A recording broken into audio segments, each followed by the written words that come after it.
আপনি কি কখনো ভেবে দেখেছেন কেন একটা পেইন্টিং $800 মিলিয়ন সেল হয়, আবার কোনো পেইন্টিং $8 সেল হয় না? এটা কি শুধু রং আর তুলির খেলা, নাকি এর পেছনে আছে লুকানো এক রহস্যময় পৃথিবী? আজকে আমি আপনাদেরকে বলবো আর্ট মার্কেট, মূল্য নির্ধারণ, খ্যাতি এবং সংস্কৃতির প্রভাব। প্রতিটি বিষয় নিয়ে আজ আমি ডিটেলসে আলোচনা করার চেষ্টা করব।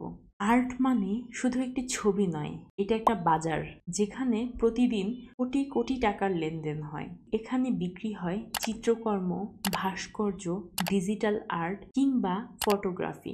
দুই ধরনের বাজার আছে, একটি প্রাইমারি এবং আরেকটি সেকেন্ডারি। প্রাইমারি মার্কেট অর্থাৎ নতুন শিল্পী, নতুন ছবি এবং গ্যালারি থেকে সরাসরি কেনা বেচা। আর সেকেন্ডারি মার্কেট যেখানে অকশন হয়, পুরনো শিল্পী এবং পুরাতন সংগ্রাহকের কাছ থেকে নতুনভাবে সেই ছবিগুলো কেনা বেচা হয়। আপনি কি জানেন সেই শিল্পকর্মগুলোর দাম কিভাবে নির্ধারণ হয়? মূলত 5টি বিষয়ের উপর একটি শিল্পীর ছবির দাম নির্ধারণ হয়। শিল্পীর খ্যাতি অর্থাৎ মানুষ তাকে কতটা চেনেন, যেমন ভিনসেন্ট ভ্যান গগ কিংবা লিওনার্দো দা ভিঞ্চি। ছবিটি কতটুকু দুর্লভ, সেই ছবির চিত্রশিল্পী জীবিত নাকি মৃত।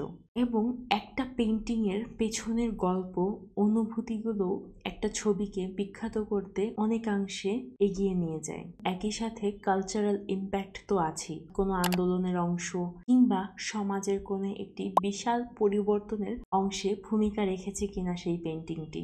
আর অর্থনৈতিক চাহিদা তো থাকছেই, অর্থাৎ ধনী সংগ্রাহকদের কাছে এই পেইন্টিংটির চাহিদা কেমন।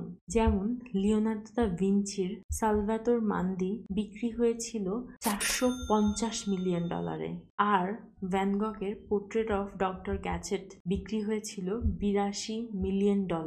কেন? কারণ এটি শুধু পেইন্টিং নয়, এর সাথে জড়িত ছিল বেশ কিছু রহস্য, ঐতিহ্য এবং মানব ইতিহাস।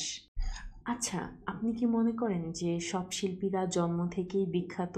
ভ্যান গগের জীবন দশায় শুধুমাত্র একটি পেইন্টিং তিনি সেল করতে পেরেছিলেন।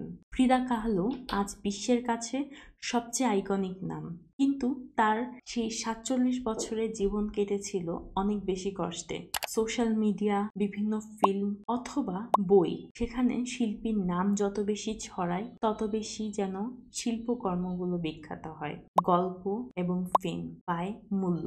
সোশ্যাল মিডিয়া, বিভিন্ন ফিল্ম অথবা বইতে সেই শিল্পীর নাম যত বেশি ছড়ায়, তার প্রতিটি শিল্পকর্ম তত বেশি বিখ্যাত হয়। কিছু পেইন্টিং আছে যেগুলো আবার সময়, সংস্কৃতি এবং ইতিহাসের মুখপাত্র হয়ে ওঠে। যেমন পাবলো পিকাসোর গুয়ের্নিকা, যা দিয়েছিল যুদ্ধবিরোধী বার্তা। আর আজকের দিনে এনএফটি ও ডিজিটাল আর্টও এই একই ইম্প্যাক্ট তৈরি করেছে। আর্ট শুধুমাত্র ব্যক্তিগত নয়, একটি সমাজেরও কিন্তু প্রতিচ্ছবি। একটি পেইন্টিং এর দাম কখনোই শুধুমাত্র রং অথবা ক্যানভাসের নয়, এটা মানুষের কল্পনা, স্মৃতি এবং ইতিহাসের একটি মূল্য। আমাদের প্রত্যেকেরই উচিত এই পেইন্টিংগুলোর পেছনের গল্পগুলো জানা, বোঝা এবং সম্মান করা। তো আপনার প্রিয় শিল্পকর্ম বা শিল্পীকে অবশ্যই কমেন্ট সেকশনে জানাবেন, এবং পরবর্তীতে এরকম আরও ভিডিও পেতে অবশ্যই আঁকিটুকি অফ ফারহিনার সাথে থাকবেন। ধন্যবাদ।